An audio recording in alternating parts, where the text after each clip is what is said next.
Mr. Speaker, you know, we have invested money in doing roads linking us to Eastern DRC. You also know, Mr. Speaker, that we are paying almost $1 trillion shilling to DRC because of stealing its gold. We've been paying money in the budget. I am only requesting, if you may find the pleasure, Mr. Speaker, in asking the Minister for Regional Cooperation to update us on especially the investment we have made, which makes sense, especially trade. And then finally, Mr. Speaker, the banning of our embassy, as you say, the Minister will explain. I have raised the issues here of the reckless conduct of our CDF. The other day he spoke in defense of, in support of M23, and we nearly got chased from Congo, our military who is fighting there. Can you, Mr. Speaker, also ask defense to come here and explain?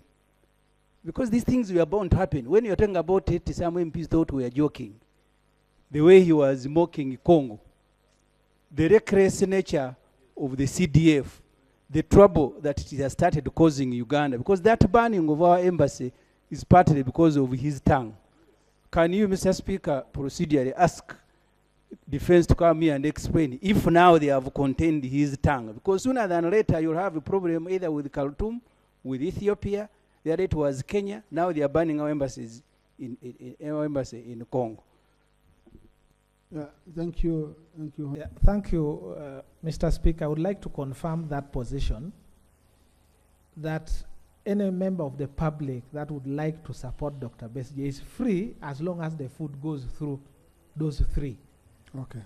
Because, as you know, once you're in prison, you are limited and support is required. So it is not like the rest should not. But Okay. it should also be on the record initially that the main point that was raised here was that Dr. Besigye was denied food. It is true, he confirmed to us that when he went to prison at first, he was allowed to access his own food and prepare. Then at some point, the prisons changed the rules and said, we will not allow you to prepare your own food. Mm-hmm. What we shall allow is that you give us money and we buy for you from the canteen, the staff canteen, or you send us outside and we buy for you. Now that is linked to his fear. So he refused to eat what ordinarily would be a hunger strike. And the prisons eventually reconciled and agreed that yes, you can now resume and get your supplies, but because you have accused us that you are not safe here, we want 3 people to be the one to bring for you food. So that matter has been settled, although it was a concern. Okay, thank you. Right Honorable Speaker. Right Honorable Speaker, I think it is important for this country to get the truth. I was among the people who went to Rizera. The reason is given by Dr. Besigye for not eating food. And the prison is also answered. They said they were receiving many visitors bringing food to Dr. Besigye. And they were worried. So what they said, it was just an oversight. It was a point of agreement on whether they should continue bringing food for Dr. Besigye or he buys food from the prison canteen. And because they wanted to safeguard his life, they said as prisoners, we are not going to allow all these people whom we do not trust to bring food for Dr. Besigye. So the only idea was for him to buy food from their safe stores. So Dr. Besigye was also adamant. He said, I cannot trust the jailer. Therefore, I can only designate my person who will be supplying me with the food. That was what he said. But for you to say that they were forcing him to buy food from the prison, it was not true. I think we need to tell Ugandans the truth, other than exciting the nation. This is what, and Right Honorable Speaker, the gentleman was very honest. Even what our colleagues from opposition were pushing him to say otherwise, Dr. Besigye was honorable enough to tell the committee the truth and the whole truth. Even the issue of his staying in a single room, it is not true. These are people just like those of you who have rented. You have an apartment, and one of you staying here, another one here. It is not true that he's even staying in one room and he's put alone there. Even access to worship, he gets even a bishop to attend to him religiously. So I think it is important to tell the country the truth. Thank you. But Rook, honorable colleagues, me, I see, apart from the tone, you presented the same. Apart from the tone, okay? Yeah, the only issue which I had there, which Honorable Wakori said, was it is being insinuated that Besigye was being forced to buy food from the canteen. But from the records I have, I interacted with members on both sides, opposition and NRM, who went to Ruzira. You're corroborating information, and I think we are moving very well. Okay, we are moving very well on these issues. I would invite the Attorney General to reread Article 129 of the Constitution and see whether the reference to subordinate courts includes the reference to military courts or military tribunals, as they are called, vis-a-vis Article 210 of the Constitution. And if you applied both the strict interpretation rule and the jus dem generis rule, whether you would import the provisions of Article 210 to Article 129. And I will respectfully disagree with you that military courts are envisaged as subordinate courts under Article 129. Secondly, in respect of police bond, well, thank you for the clarification, but you need to be very clear and advise the policemen who have now taken the presidential directive on banning giving of bonds, because the bond is giving of bond is a discretion.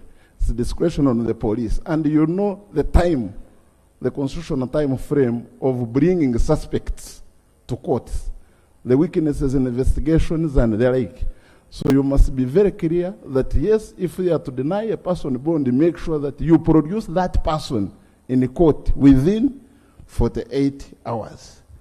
Lastly, on the report of both the minority and the majority report of the Human Rights Committee, I believe they both agree.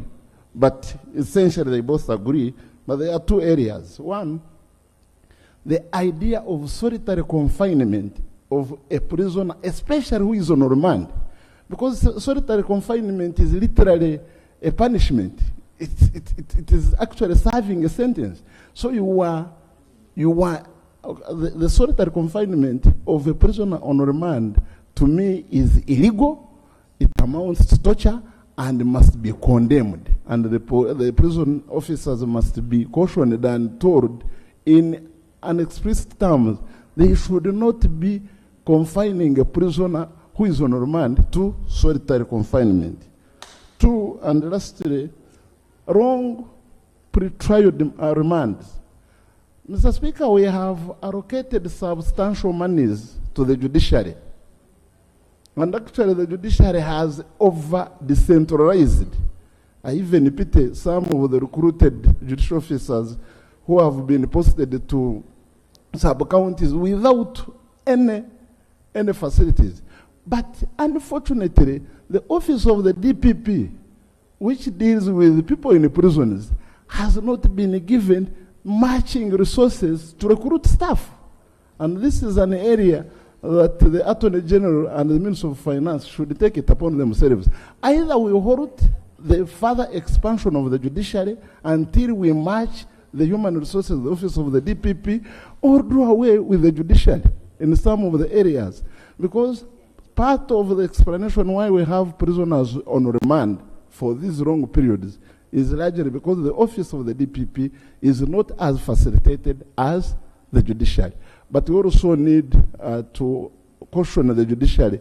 There are provisions in the Constitution where you can give people, you can raise people on their own cognizance after they have spent the mandatory period in a prison without trial. The judiciary is not using that opportunity, is not using that discretion.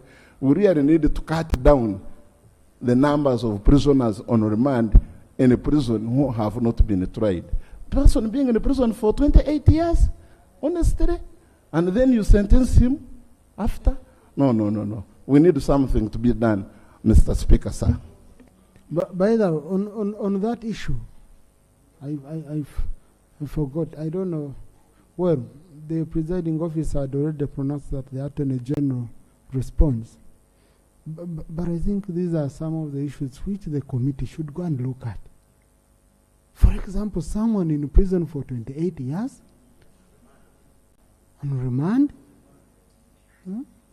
it just shook me. And it can happen to any of us. It can happen. 28 years, I don't know which crime he would have committed. I don't know which sentence that person will get. Procedurally, let me get the opinion of my colleagues here. Procedurally, I'm still just trying to get an opinion of the colleagues. No, mine which I'm on is different. I'm on someone who is in prison for 28 years. You're talking of Besigye who went there yesterday. We are talking of 28 years. Okay? So, Honorable Chair rules. Honorable Chair rules. On that same person of 28 years? He's not in for 28 years just on remand. He has never appeared in court. For 28 years. Because you can be on remand when you are appearing in court. But this very one, they're actually two. One has been there for 28, another one 16 years, and both of them have never appeared in court. And they're just waiting for the minister's order. Now, because you see why, yes, Attorney General before Chairman rules, so that I seek my guidance on this. Thank you, Right Honourable Speaker. When we appeared before the Committee of Human Rights earlier today, I appeared together with the Commissioner General of Prisons, and some of these issues were raised. We agreed that we are going to take 2 days, engage with the leadership of prisons and get all the necessary information and see the next step. Either ask for an automatic release or advise accordingly. But in 2 days, we'll be able to get so back. If you're asking for 2 days, yes. If you've agreed upon 2 days, can you update the House on Tuesday? Yes. Over the same? Yes, Mr. Speaker. No. Mr. Speaker. No, honorable colleagues, let us take it as if, let us not take it as if the minister has gotten only 2. No, because this came from the House itself. I'm sure they must have given more information, and there are more people. Okay? Mr. Speaker, so, among the issues they raised, there were some who have been there awaiting ministers' orders. Those who are deemed mentally, and they have been waiting. So, but now we need to engage with the commissioner, okay? Honorable colleagues, no, so, this matter, Honorable Katunta, I had wanted your guidance, but with the submission of the Attorney General, I've gotten a true picture. Yes. The Attorney General has said, they've agreed that within 2 days, they should sort this matter. Okay? And I'm saying 2 days, start tomorrow and Thursday. They even have an allowance of Friday and Monday. Then on Tuesday, the coming Tuesday, the Attorney General updates the House on the status of prisoners of that category and what they've done about it. And then we can carry it from there. Thank you very much, Right Honourable Speaker. Can we continue with the debate? Honourable Katuntu. I don't, as you know, I don't always rise up on such issues. Right Honourable Speaker, we seem to be dealing with a systematic problem. It's not about Luzira. And the landed attorney general should be talking about the entire prison service. Because we might be thinking it is Luzira, but somewhere in Mitoma there in a prison, there is somebody who has not gotten justice for 10 or 20 years. So this issue is not only about Uganda Prison Service. It is about the judiciary. It is about the Directorate of Public Prosecution. Because if you have investigated a matter and you have a suspect or can accused and you have not prosecuted him for 20 years, 20 years, this is not, this is something ordinary which can even, should attract further investigation, including a judicial commission of inquiry. It is not only illegal, it is certainly unconstitutional. Because the Constitution, Right Honorable Speaker, demands for a fair, speedy trial. It's a constitutional command. How can somebody has been arrested and is now begging to be prosecuted. And he begs for 20 years. Please prosecute me. Please prosecute for 20 years. We cannot sit here as legislators. Not these guys who put on wages as judges to say they are dispensing a system of justice which keeps somebody in jail for 20 years without a due process of the law. So, Right Honorable Speaker, as the Attorney General comes after the days you've given him, I think he should be able to look at the entire, and he gives us statistics. I thank you, Right Honorable. Attorney General, Honorable colleagues, we are diverting our debate. We have been on an issue, so let's remain focused. Attorney General. Right Honorable Speaker, this in light with what my senior Honorable Katuntu has said, the Commissioner General for Prisons has shared a list already. So we are going to look at it. Across the whole country? Yes, across the whole country. Okay. And I think that should also go a long way in answering what Honorable Dur was saying earlier. Thank you.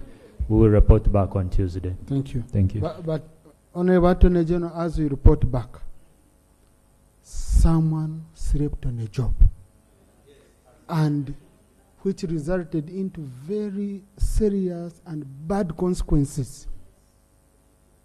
Huh? It's unacceptable. 28 years? Number one, who is keeping that prisoner? If you have someone for 28 years, you've never taken them to prison.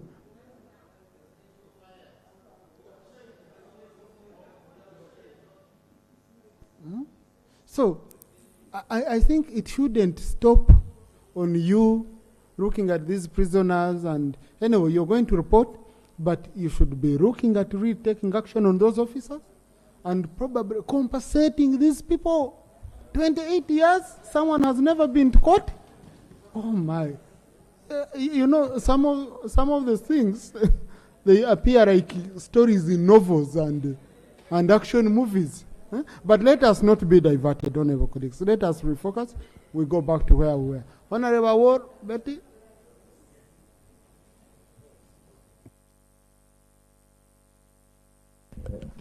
Thank you very much, Right Honorable Speaker.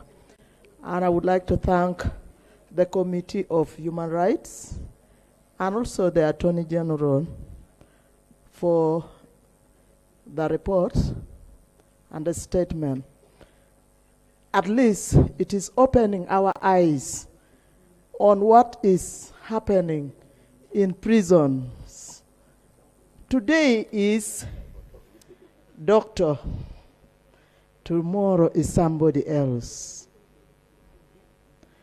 I would like to tell you that for us as mothers, it is so painful, especially the minority report pointed out at doctor going on hunger strike.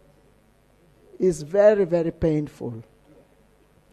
His brother, his younger brother, died after prison. So he has all the fear for being poisoned. why do we deny him food from out? We know that the practice there, yes, it was there. At first he was denied. That was why he had to go on hunger strike. Until then they open. Let's go on unsettled issues, because settled issues will drain us. Yeah. So at least we are happy that this is now helping us even to solve other problems, other people's problems. At least one time I even visited Luzira prison and gathered with people from the north to find out that one person was there without proper documentation. How do you allow a person in prison without proper documentation? Then I asked, how did he enter here without proper documentation? So I think that one should also be investigated. I left it out to the legal minds. You know, for us, we are not legal minds. But it is very painful when we take people in detention, in prison. We all want peace. And in order for us to have this peace, justice should just be there. It should be there for all of us. Thank you, Honorable. Colleagues, you know, Honorable Dur shocked me, so I'm still recovering. And that someone has been in prison more than, I think, the years Honorable Frank Akawi has. Honorable Frank Akawi, are you more than 28? Oh, yes, Honorable Frank Akawi here. And I think Honorable Auma, Heren.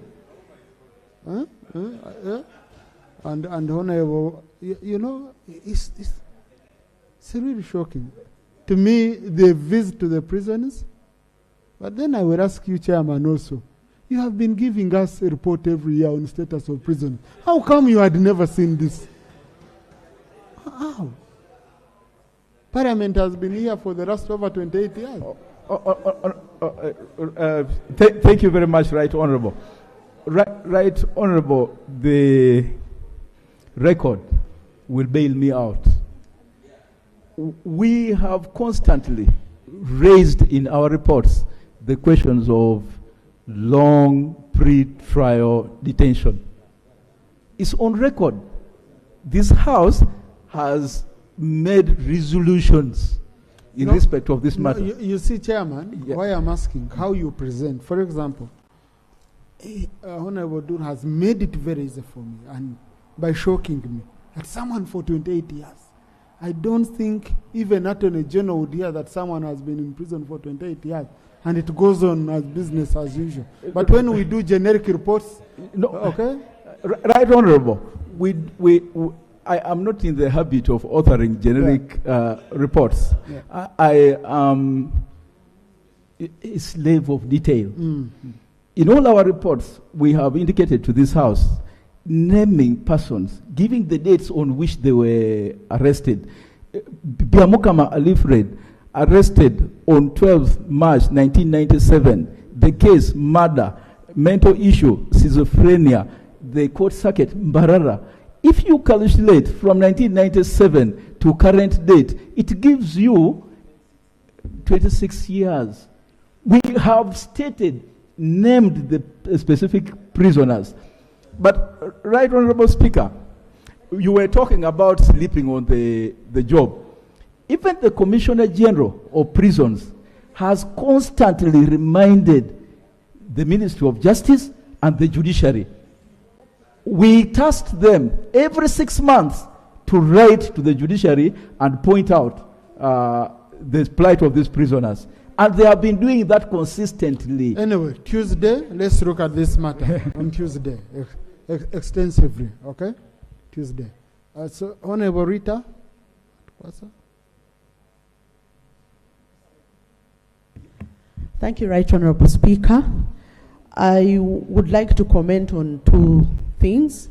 The first, the Deputy Attorney General's statement that has pointed out the issue of the presidential directive on bail. Right Honorable Speaker, the issue about bail or bond is a two-edged sword. It amazes me that if you owe a moneylender any coin, you will actually not be granted bail. But if you steal a border from a border rider and you are arrested, even by the help of themselves, in a day you're going to be given bail. Bond rather. I had 2 meetings with border riders in Barra City on the 28th of December last year and the 24th of January. They are very devastated and desperate, to the extent that they think probably taking the law in their hands is the solution. So as we agitate to say bond should be given to people, we also need to consider the village thieves. I think the president's idea is really factual. People who steal goats, who steal people's, raid people's chickens, they go scot-free because the moment they enter, they are given bail. So we need to be very considerate, Attorney General, on that matter. So as you cry the other side, that bond should be for everybody. And the issue of the lack of the small claims courts comes in there. So Right Honorable, I think the Speaker should be able to elaborate on this issue. The Attorney General, that if somebody has taken my goat, it is 150,000. Must I go through the whole process? Because the police, for instance, in Barra City, are full of young people, and they cannot have the capacity to process all these small claims to be cleared so that they go back home. So I request your indulgence that, Right Honorable Speaker, you task the Deputy Attorney General to substantiate on this matter of the small claims, the issue of bond. Then the other, Right Honorable Speaker, most times in this House, most of you are lawyers, you are referring to the law, but also sociologists exist. The functions of the prisons are very key. Most cardinal are 4, but I just want to use 2. One is the issue of deterrence and rehabilitation. And recently we talk about restitution. So if you are confined, you are in jail for 28 years, others are actually 15, others could even be 3 months, which you shouldn't be. Are we solving any problem, or are we addressing the cardinal reasons why people go to jail? So I think I support, Right Honorable, that the committee should go back and bring lists of individuals who are in these prisons. The person being spoken about here comes from Barara, and I don't think he or she is the only one. So the committee should do us justice, go back and bring these lists so that we task the judiciary to be able to remove these cases so that we know we are making work, we are not just here speaking. Thank you very much, Right Honorable. Thank you. I think, Rita, what you're saying is in line with what Honorable Nwagaba requested, that clarify to the police officers. This clarification would be good so that they know it's not just a matter of denying. Ensure people are tried. If they are not tried within the constitutional limit time, give them bond. Okay? But of course, village thieves are a big problem. Someone just came to my trees. He had the audacity to cut trees and even bring a Roland road. and he's from Maroon. And then they go to Mitoma, they get bond. And then coffee, you do coffee, they harvest on your behalf. You do coffee, they harvest. You do seedlings. When they want to go and get a drink, they pass by your nursery bed. They sell around 10 seedlings and get money for waraji. So it's a big problem. But I mean, voters. Voters. Yes, Honorable Nzima. Thank you, Mr. Speaker, for the opportunity. Mr. Speaker, I want to make comment on 3 issues. Issue number 1 is to thank the committee for this report. Because when this issue was presented in the House, it appeared very nasty, and it was also accompanied by a picture of Dr. Besigye. But when you listened to the report, and also they have gone ahead to produce seeds for the country. They are supplying many farms, private farms with the seeds and seedlings. So I think the best we could do is to encourage them to diversify the production of food so that it can meet that dietary challenge. The issue raised by the committee about congestion. I had an interaction with a former inmate who told me he had the chance to go to 2 of these prisons, Chigo and Luzira. But he told me if he is to tell me the stories, much as people complain about situations in Luzira, it is worse in Chigo. Even the food is not enough. When it comes to sleeping spaces, if you are lucky to get a space where to put yourself, you will be actually the luckiest. So I think the recommendation by the committee that government needs to look into building more prisons so that we reduce the congestion. We need to build more facilities, prison facilities, to reduce the congestion. I really support it, and as Parliament, we should really look into thinking about that. I thank you, Mr. Speaker. Thank you, Honourable Namboze.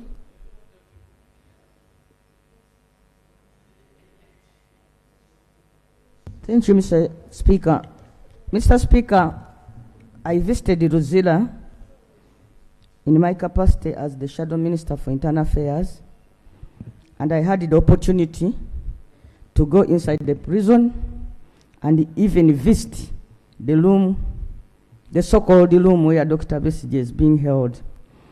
First of all, Mr. Speaker, I want to tell colleagues here that Dr. Besigye was once a Minister of Internal Affairs. Today, he is the prisoner for whose rights we, this House, sits to deliberate. Let's not wait until we become suspects or even convicts in Luzira before we would come out to support for better conditions in our prisons.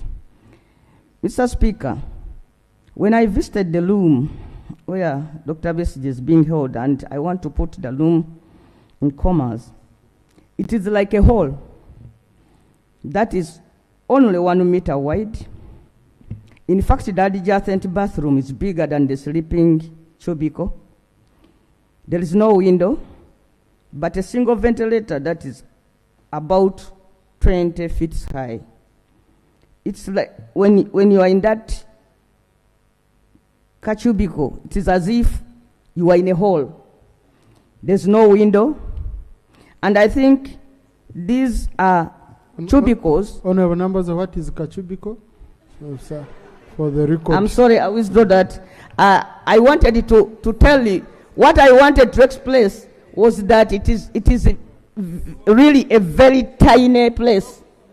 It's like a box. It's very tiny. It's a small cubicle for record purpose. And it is so small, Mr. Speaker, that I was tempted to forget that this is Parliament, and I used that word. I'm sorry. So, Mr. Speaker, I think these cubicles, which are slightly bigger than a coffin, were created for hardcore criminals who have been convicted, but not people on remand. People on remand are not guilty. They have not committed the only offense. They are just being held there for the sake of the processes of law. And the probability that they will be declared innocent is even high. It is so bad to make somebody to serve a punishment while on remand. Remand, in any case, Mr. Speaker, if we had provisions, we would not mix up convicts and the people on remand. 2, this tiny coffin-like hall where Dr. Besigye is being held is locked from outside all the time. These people in Luzira, they serve lunch in the morning. At 9 o'clock in the morning, they are serving lunch. At 3 p.m., they are serving supper, and it is bedtime. Mr. Speaker, to be held in that condition for several hours, it is torture. The bed in that cubicle does not even have a mattress, but only 2 folded blankets. I don't know if we are intending to create another Mandela for this country, because these are places people will try and say, how cruel were these people who lived during these times, Mr. Speaker. Mr. Speaker, this is not about Besigye alone, but it also affects other many people. For example, by the time I visited that place, which holds 18 people, only 3 of those 18 were convicts. Only 3. Others, that was one NOP supporter. He was arrested when he was coming in from South Africa because he is a member of our chapter in South Africa. In 2001, up to today, he's still there. In 2021, he was visiting Uganda from South Africa, but because he belongs to the NOP chapter in South Africa, he was arrested at the airport. His claim, he told me, he's not, even us at NOP, we are not aware that he's there. Because even his relatives in Uganda didn't know that he had traveled to Uganda, and those people in South Africa are considering him missing. So, Mr. Speaker, it is not about even putting better conditions for some prisoners at Luzira. It's about resolving our political issues. Some people are being held as political prisoners, and we now have a category of prisoners who are called political prisoners. People who were arrested go to jail through the court martial, and then until they plead guilty through full figure and balam. You cannot be released from prison until you are forced into a forced plea of guilt. Mr. Speaker, it is so disheartening to have to resolve our political issues using the UPDF courts.